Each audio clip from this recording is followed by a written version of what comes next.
Update mga ka-tropa at ka-marites ko. Ngayon sa nangyayari sa Facebook is down system. Finally, nakita ko na ang aking photo profile. Try ko mag-login pero same pa rin, unable to log in. Kanina kasi is totally nawala ang aking Facebook profile and now na chinek ko, nandyan na and unable to log in pa rin.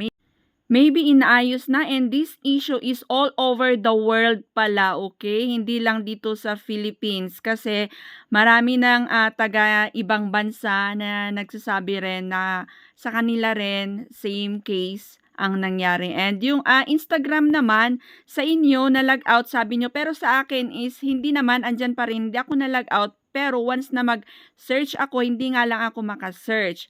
Pag i-refresh ko naman sa akin is okay naman, nare-refresh naman siya and nakaka-watch ako.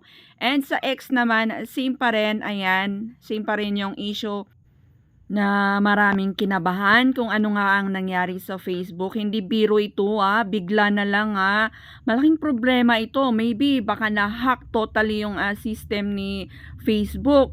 Kasi this issue is all over the world.